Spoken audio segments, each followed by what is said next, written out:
catch the skunk. I got sprayed. And so the story goes, they eventually made it to a cabin where they were going to seek out some dinner and bed down for the night. It was really cold outside, so the smell of the skunk wasn't very prominent. But when the other guy went into the cabin, he went up to the fire to try to warm himself, and the smell became very apparent, drove everybody out except for Audubon, and he just died laughing. So he really was a character. He was, yeah. Yeah. So one of the other kind of local points of interest, Audubon, of course, went out hunting, shooting birds to observe them. And one of his favorite places to do that was a place called Long Pond in Henderson. And there's been some research done by some people associated with the museum about where Long Pond might have been in Henderson. So they believe it's around this area right here, kind of just west of 41 North, above Stratman Road.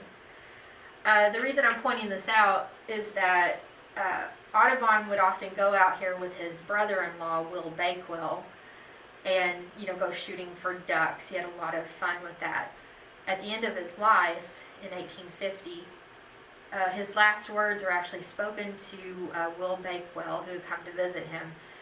And by that point, he had dementia, so he wasn't really responding, wasn't really remembering much. But when he saw his brother-in-law, he stood up and exclaimed something to the effect of, "Let's go hunting, Will. Let's go down to the Long Pond and shoot the ducks." Yeah. Now, is that about where Audubon Park is now? Audubon Park is kind Okay. of over and through here. Across the street. Yeah, it's I guess more over down here, but Okay. we also have the wetlands, which are right here. Yeah. Okay, so I thought that I would just kind of give you a few of the birds that we know for sure were originally done in Henderson. Of course, I talked about the wild turkey.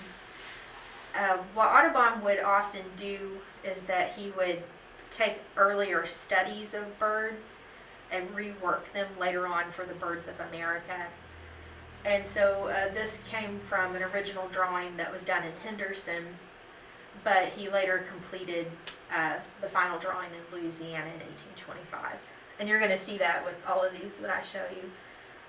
These two were both done in Henderson, but copied in Louisiana later on, around the time that he was getting ready to start the Birds of America project. The bald eagle, of course, the original was done in Henderson, but copied in New Orleans.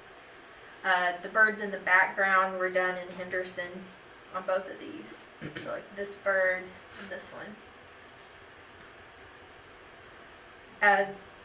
The great horned owl, the story with this is that he almost got killed trying to get this bird here to draw. He had shot the bird and it was fallen onto the sandbar, and he went out to get it and ended up in some quicksand up to his shoulders. And luckily he had some people with him who were able to boat over, give him the oar, and pull him out. But he was willing to go to extreme lengths to get these birds. Yeah. And then of course another one.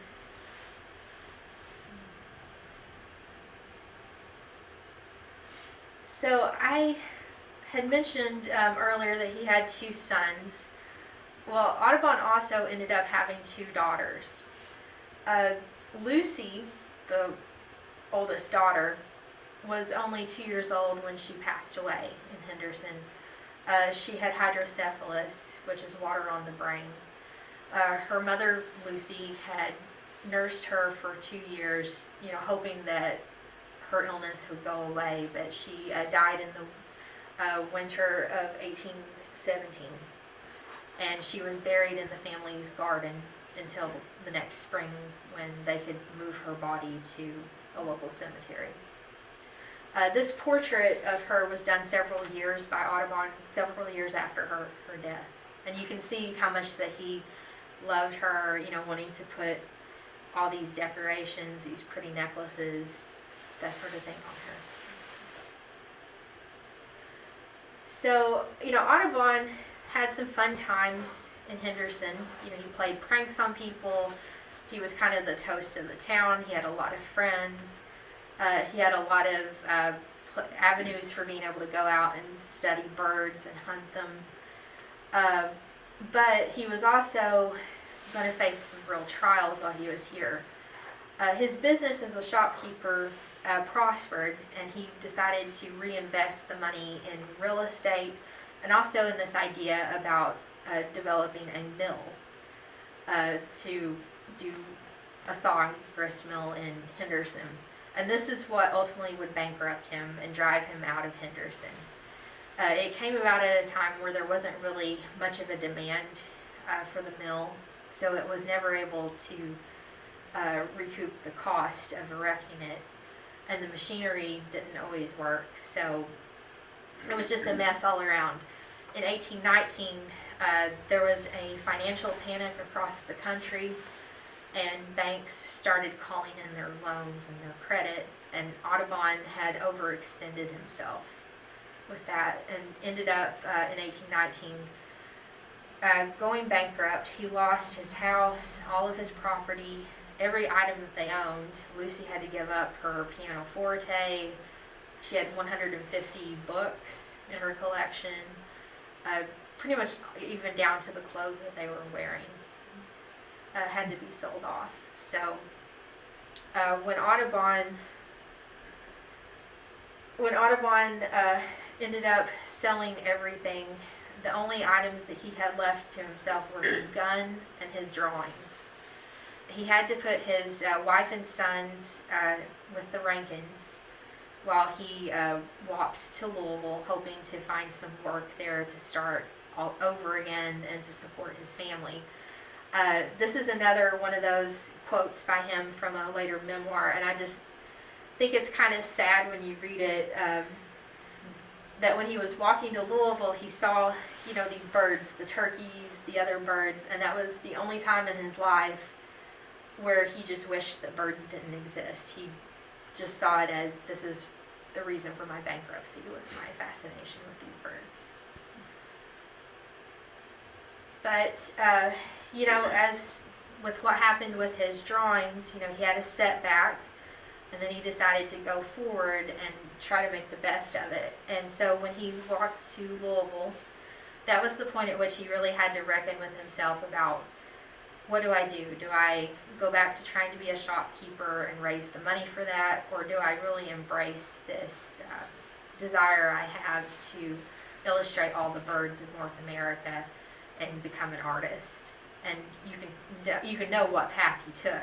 He decided to forsake that other life and go on to be an artist. And so eventually, over the next 20 years, he was able to go from being a bankrupt person to producing this really great work of art that ended up earning the family back a lot of money and keeping them secure for a while. I had heard when he went over to Louisville, he did the wealthy people's portraits. Mm-hmm.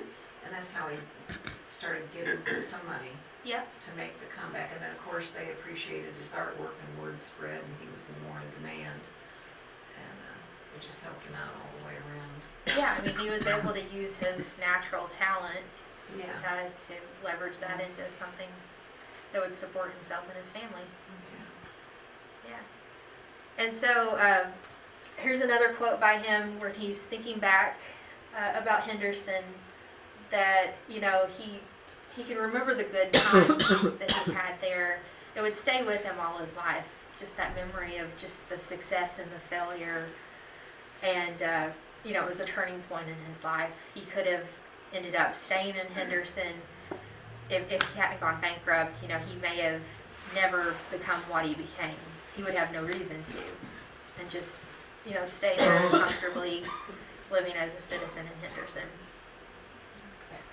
But Yeah, if you have any questions, just feel For free. the paint, I'm sure he wasn't a store, he just went and bought paint. He make all his own paint? Well, he would buy paint. He could buy He paint? could. Uh-huh. Out on the frontier? Yep. Yep. It's amazing what they could buy back then. Wow. It wouldn't come from Henderson. It would come from back east. But the Ohio River was kind of a main transportation route for all of that stuff coming down from Pittsburgh and Philadelphia and Louisville. It was probably, even if he didn't have money for anything else, he had to have money for. Yeah, there's a deed that's in the Henderson County Courthouse that lists everything that they ended up selling when they went bankrupt, and some of the things that they sold were, you know, all of his drawings, his pastels, his paint, the paper. Yeah, and the guy that ended up buying all of that stuff was a friend of the family's, and he gave back all of Audubon's drawings. So, Wow, yeah. so he did have really good friends. Yeah, oh yeah, he did. He could make really good friends. So where did he go after Henderson then? And did he ever take his family with him then, after that? Yeah, he went to Louisville first and, Right. you know, kind of built up some money to be able to rent a house, and then So he he brought sent, his family there. yeah, he brought his family to Louisville, and that's where his wife had their fourth child. It was a daughter named Rosa, and she only lived like 7 or 8 months. Oh. But then they followed him to Cincinnati and stayed in Cincinnati while he decided to go down south towards New Orleans and find some more birds. Because by that point, when they got to Cincinnati, he definitely had that idea about doing the birds of America. And he needed more birds. So he went down to New Orleans? Uh-huh. And then from New Orleans, he would eventually go to England to find an engraver for his artwork. Why did he come to Henderson? He came to Henderson because it was just further down from Louisville on the Ohio River. It was just another stop on the Ohio. And he thought that they could open up a store because there was no competition from anybody else. And how long did he live in Henderson? For about 9 years. Yeah. For the Birds of America, was there just one book or was it a series of books? Well, it was in 4 volumes. There's about 500 plates, close to that. And what they would do is he would get subscribers who would pay him money in anticipation of getting some prints. He would sell them in sets of 5. And that was how he funded the project while he was trying to get all the birds put together and all that. And so then after the collectors had gotten the complete set of the prints, they would bind them into books. Those books are big too, aren't they? Yeah. Seems to me I've seen I them, mean, aren't they just? they're like 3 foot or, they're huge. Yeah. Like 2 yeah. by 3 feet. Yeah. Yeah, they weigh about 50 to 60 pounds. A piece, yeah. How many are left? Are there very many surviving? There's fewer than 120. Uh-huh. Now, Audubon, the park has a set, don't they? Yeah, we have a complete set. I've seen them over there. They Yeah, really I've are seen impressive. them. I knew they were so big.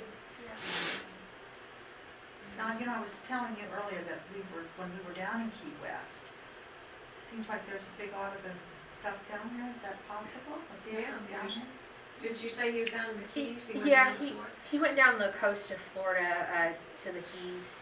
Yeah, so he was just down there looking at finding birds and stuff. Because, I mean, I was surprised. I thought, oh, you know, there was Audubon in Florida even, so, yeah. Oh yeah, it's amazing the amount of territory that he And no covered. wonder he was pleased with Lewis and Clark brought back specimens, more birds he didn't know about, right? You know, Yeah. to put in his- And he did flower, he did, you know, fauna and flora, you know, he eventually did, He more could do plants that. and, you know, it seems to me I've seen some of that. Well, he could do that, but he often used assistants who would do the background. Okay, Yeah, I'm gonna see if I okay. So he would draw the bird and they'd draw the foliage around the bird, huh? Yeah, like this one of the carbonated warbler. The foliage there, I don't know for sure who did that off the top of my head, but he would have somebody who would, usually draw that for him. You know, I've read back in the late 1700s, maybe even early 1800s, in Philadelphia, you know, there was this big natural history boom, and there were those big museums. Was it the Wilson Peels, or who am I thinking of, that were two great artists, like a father-son? There's like Wilson Peale and Rembrandt Peale. Yes, Yeah. Wilson and Rembrandt Peale. And I'm wondering if that guy he met in Louisville that had the Wilson name was any relation, I don't know. Well, he was actually from Scotland. Okay. He came over here and he knew, I think that he knew the Peels. Yeah. But yeah, he was kind of doing what Audubon did, you know, going to seek Yes. out subscribers. And Yeah, because I think that was really started like in the 1780s, 90s, this big, they had big museums in Philadelphia, I think. yeah, And then, you know, as you said earlier, when he first came over from France, he was in Pennsylvania, yeah, wasn't he, at his father's estate, which would have been, you know, Philadelphia's Pennsylvania, so he probably heard about it, he might have even seen something. oh yeah, yeah. And that was before photography, right? All Yes. this Oh, yeah, was, that's- so no wonder it was so, I mean, I'm sure people were willing to subscribe to these things. Well, yeah, if you think about it, you know, there were no photographs, so, you know, to see something in this much detail, we kind of take it for granted now, you know, that we can pull up a picture Yeah. and zoom in, but, you know, people Well, back he was then. kind of like a Renaissance man. I mean, it's like when you first started out, when you first did your presentation, you said some of the early photos were more flat and they weren't animated. And then later he got so that, you know, the tongues came out and you know, he was real animated in the way he showed the habitat and Yeah, how look they at were. that bird, yeah, And, yeah, uh, look at him. He just really, I think that's also what brought him to popularity. You know, Uh-huh. nobody had seen that kind of approach before. Well, yeah, because he really imbued them with expressions and emotions Yeah. and stories. You can see a story out of a lot of these. Uh-huh. Oh, yeah, because, I mean, they're doing stuff, you Right, know. it's action. Yeah.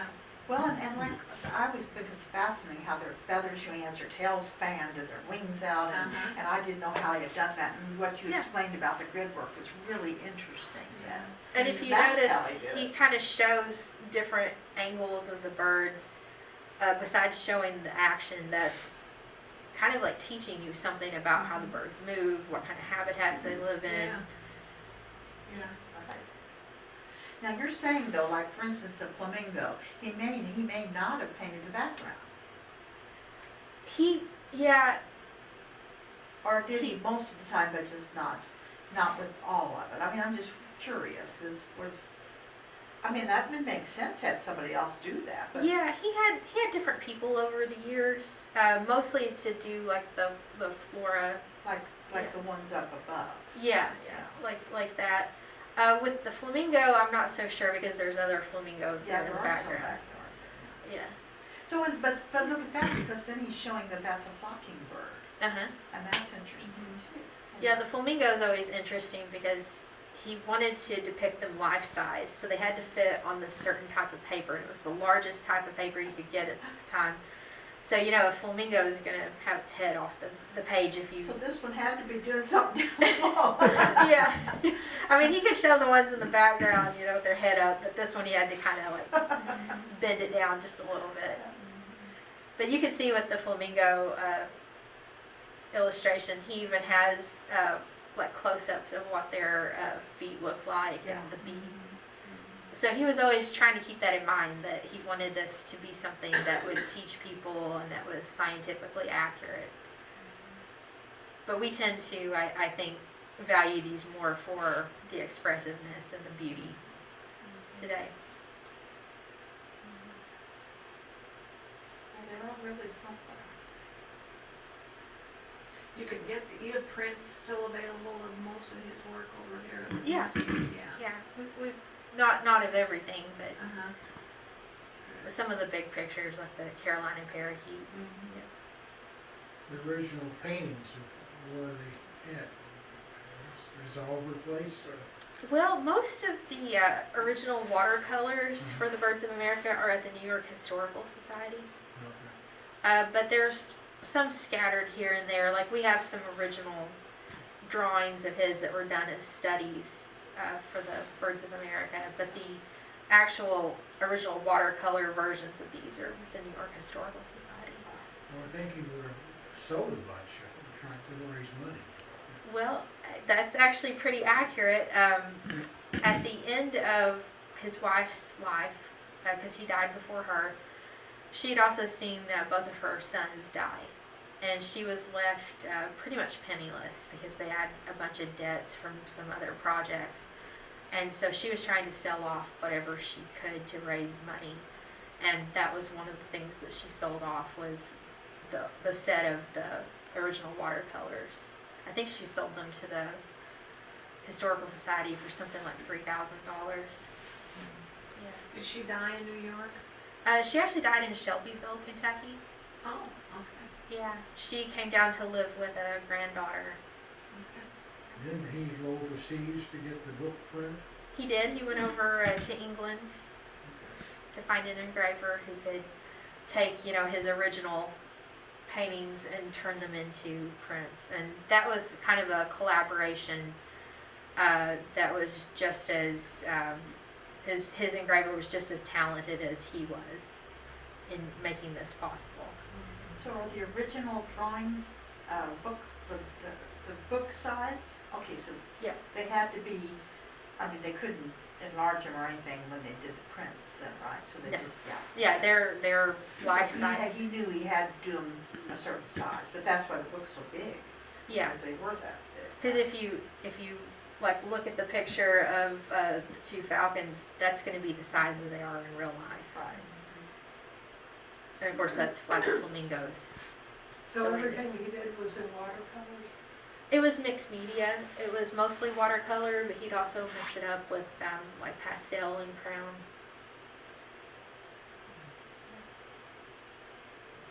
Awful vibrant for watercolors.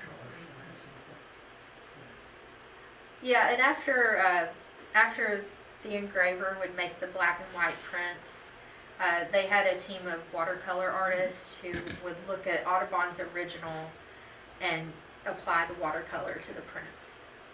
And that's why. That's how it's done. I Yeah. wondered. Wow. What happened to his two sons? Well, his two sons grew up both to be artists. His son, Victor Gifford, served as his business manager for a long time, but he was also a landscape artist. His son, John Woodhouse, helped his father with another project called the Viviparous Quadrupeds, and he would draw some of the animals with that. The two sons, one son ended up falling and hurting his spine and dying, and the other son, I believe, had a heart attack.